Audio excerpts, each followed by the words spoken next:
Live. I'm your host, Jarrell Coleman, and today is Gratitude Sundays. It's Gratitude Sunday, a day where I give thanks to someone or an entity that has helped me on my journey to get to where I am in life.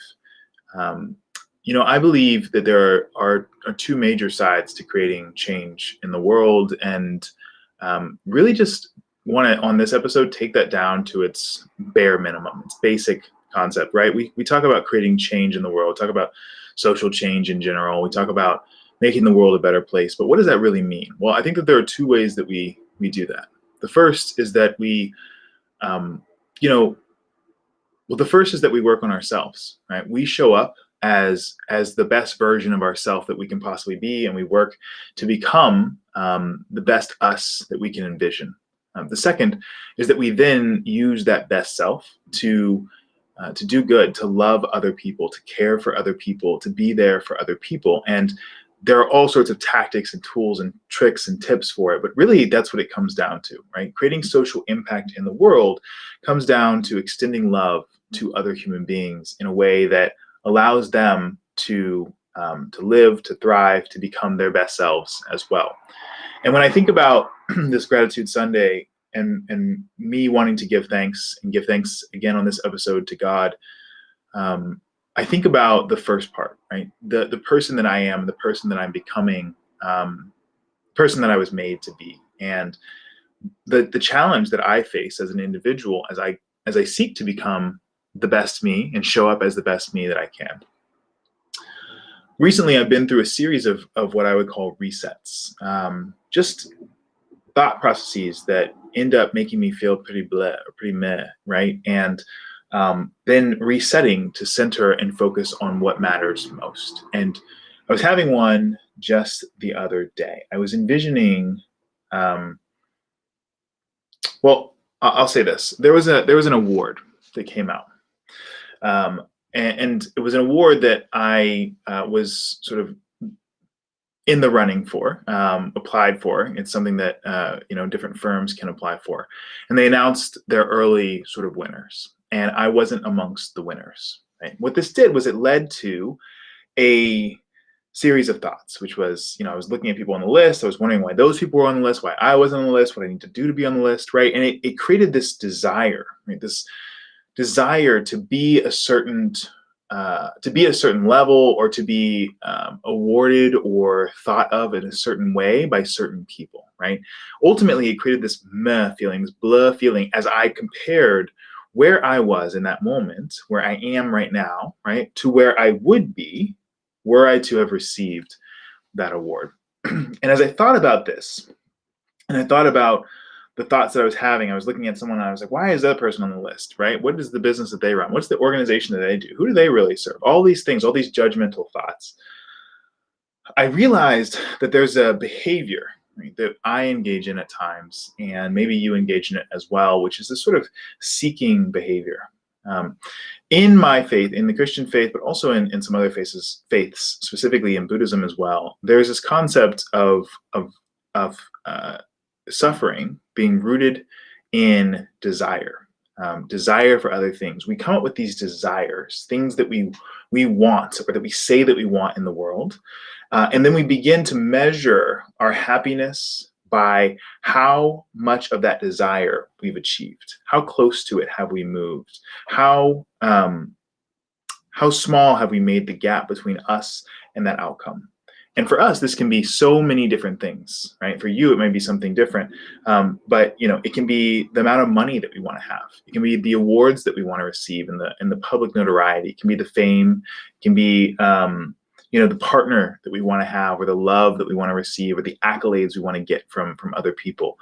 All of these things are things that we seek, right? We seek them out. We desire them. We set them up on a pedestal as things that would change our lives were we to receive them. And then when we don't receive them, right, we feel bad because we haven't gotten there, right? And so I was trapped in this loop recently where I was feeling a desire for this sort of reward, this award that I didn't receive in the first round, and found myself trapped in this loop.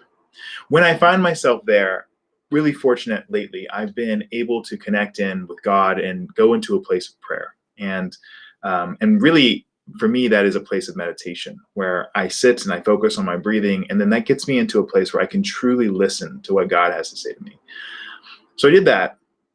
And as I did, the conclusion that I came to, right, the realization that I came to was that yet again, I was here seeking what man wanted for me, or what man thinks is important.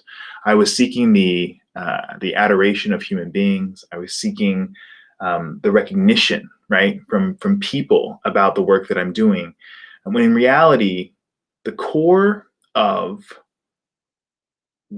why I do the work that I do and who I'm trying to be comes down to seeking out God's will for me in my own life, right?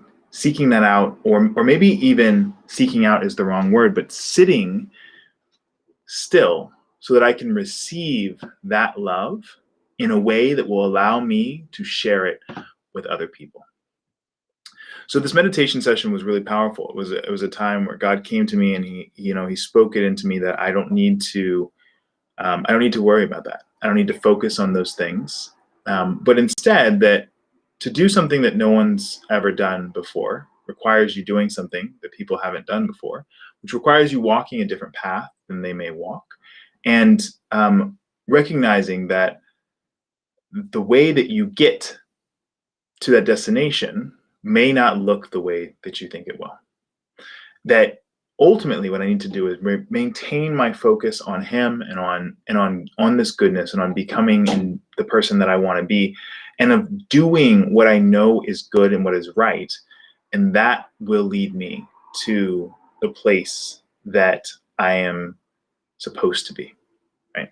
So on this episode of Gratitude Sundays, that's what I wanted to say to you. I wanted to come in and I wanted to just maybe share a little bit about my journey and give thanks to God. I am in the midst of a journey. If that's not clear from this channel as I give advice and tips and frameworks, then I want to make it clear right now. I am in the midst of a journey. I am constantly working on myself in order to realize the visions that God has given me, right? And when I say realize, I mean make real the visions that God has placed into my brain about what he wants me to do. The question becomes, how do I get there? What are the steps that I need to take? What are the frameworks that I need to apply in order to make that happen? And the other barrier becomes, can I get out of my own way enough to make those things happen, right? Can I get out of my way so that I am not taking God's instruction to go to the mountaintop and then bushwhacking through the forest when in reality he has laid a path for me? Can I stop obstructing the path that I'm supposed to walk on this journey?